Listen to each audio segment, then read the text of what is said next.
So what's up mga ka-action, muli naman po tayo nagbabalik sa ating panibagong video, panibagong reaction mga ka-action, mga kakamping.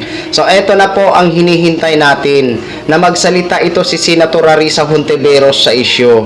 Nag-ugat po ito sa mga naging pahayag ni dating Senador Antonio Trillanes laban kay Mayor Leni Robredo or former Vice President Leni Robredo. So ito po para maliwanagan ho tayong lahat na mga supporters nila. Supporters po ako ni Senador Risa, supporters po ako ni former Vice President Leni Robredo, at supporters din po ako ni dating Senador Antonio Trillanes. Pero nga po sa mga issue na hindi ko pa talaga maririnig magmula sa mga bibig, ugali ko talaga o prinsipyo ko talaga na hindi po talaga ako agad-agad naniniwala. So ito po, pakinggan po natin at panoorin po natin itong naging sagot ni Senadora Risa Hontiveros. Credit po sa video ng News 5. Please allow me to use for informative purposes only. Thank you so much, ma'am and sir.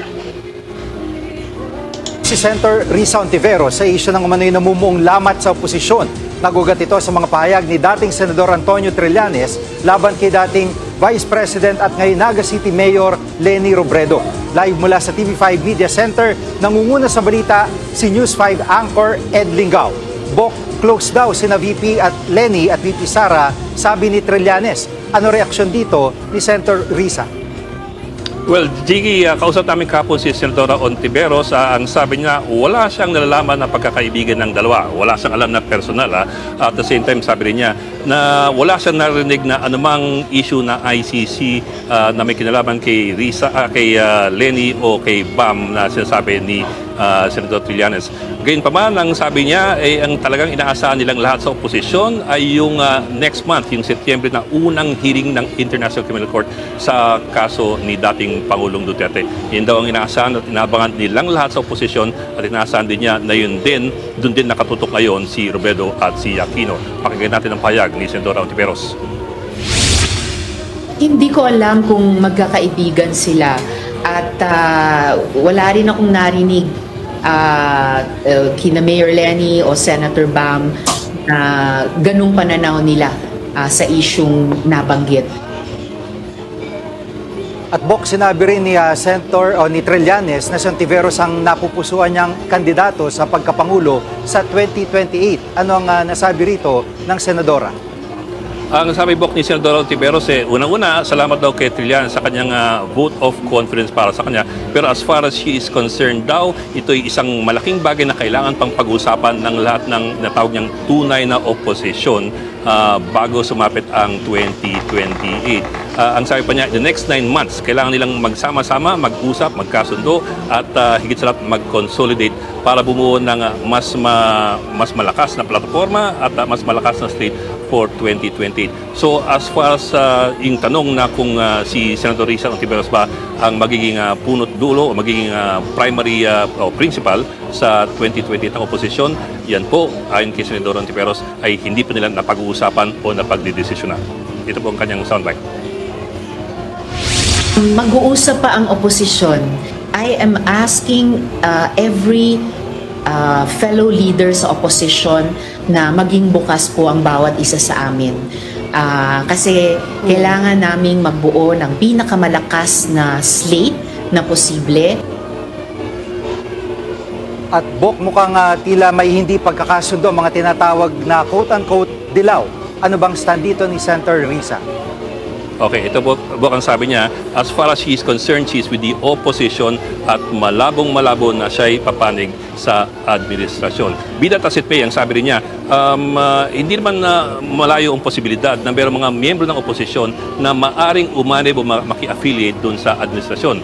Lalo't napaka-tempting yan na meron kang dalawang malalaking pwersa, yung Marcos administration at yung Duterte forces. So it's very tempting to pull for some of the opposition members to get pulled in one way or the other. Pero as far as he's concerned, malino ang kanyang posisyon at tingin niya importante for the opposition na i-maintain at tatawag niyang center of gravity. Ibig sabihin, in other words, parang manindigan tayo sa isang posisyon, sa isang advokasya at wag tayong lumayo dito at sa ganung paraan mas dadami o mas lalakas sa kanilang pwersa at mas marami silang ma-attract at mas malaki raw ang kanilang magiging energy. Ito po yung kanyang soundbite.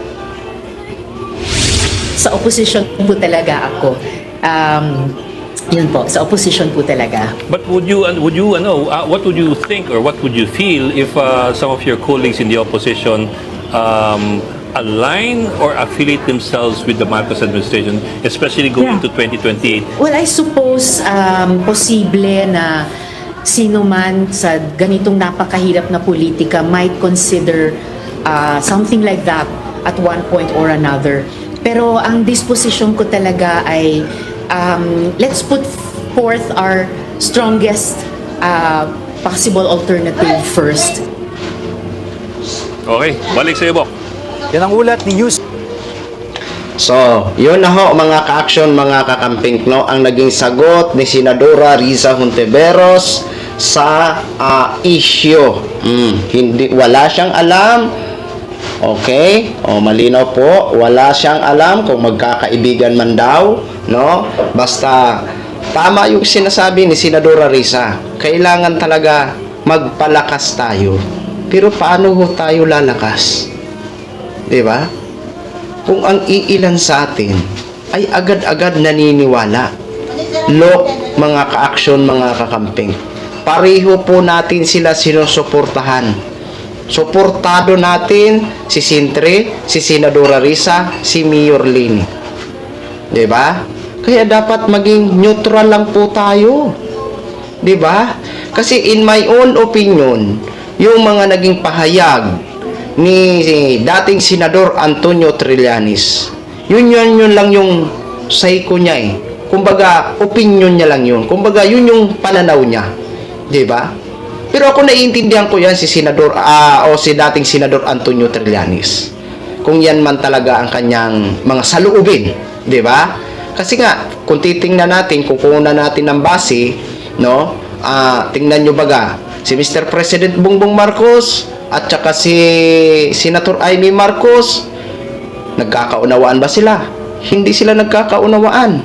Kaya dito hindi rin maiwasan. 'Di ba? Hindi rin maiwasan. Pero tayo ng mga supporters nila, dapat magiging neutral po tayo dahil pareho po natin sila sinusuportahan. 'Di ba? Oo, yun lang yun. Kung gusto natin ang maging malakas ang puwersa natin sa 2028, dapat magkaisa tayo, buo pa rin tayo. I think at naniniwala ako na buo pa rin tayo. Hindi naman tayo naghihiwalay. Sa ngayon may ilan lang ako na nababasa na nadadala sa mga haka-haka. Pero kakamping po tayo. 'Di ba? Dapat magiging neutral tayo sa tatlong 'yan. Kumbaga unawain natin ang side by side o gitna. 'Di ba? Hindi tayo gagaya ng ibang mga ilan sa mga DDS na birada dito, birada doon kaya nagkandawatak-watak na sila. 'Di ba? Ibahin natin ang ating mga paninindigan. Pare-pareho tayo na supporters ng tatlong 'yan. Alin man sa kanila ang tatakbo sa 2028, ako, nangangako ako, suportado ko sila. 'Di ba? Kaya lawakan natin ang ating isipan. Lawakan nyo ang pag-unawa sa buhay politika. Oh, yun lang yun, 'di ba? O uulitin ko lang, ako maliit pa ako. Naging sama-sama na ako ng nanay ko sa buhay politika. Hanggang ngayon, nanay ko nasa politika pa rin. Matanda na yan. 'Di ba? Kaya sana naman po, magiging neutral tayo ng mga supporters. 'Di ba? Yan lang. Ang ano natin, huwag tayo gumaya sa mga DDS na nag-aaway-away sila. Totally, hindi naman tayo nag-aaway-away. Ako bilang content creator, bilang vlogger dito sa YouTube, at bilang supporters ako ng ating mga minamahal na mga leader, nagiging neutral ako. Hindi agad-agad ako naniniwala hanggat wala akong data na nakikita. 'Di ba? So sana yun din ang maging pananaw nyo. 'Di ba? Oh, yun lang po. Thank you, Senadora Riza Hontiveros, sa inyong pagsagot. At dyan kay Sintre, wala akong sama ng loob para sa akin. opinion niya lang yan, pananaw lang ng kanyang saloobin, at suportado ko pa rin silang tatlo. At kay Senate Kiko Bam, suportado ko. Basta lahat ng gumagawa ng tama, susuportahan ko po. Okay? So yun lang po mga ka-action, mga kakamping, no? Gin-share ko lang ho sa inyo yan. Maraming salamat po sa ating mga viewers Luzon, Visayas at Mindanao all over the world. Ako po ang inyong lingkod, si Dr. Excuse me po. Good evening, everyone.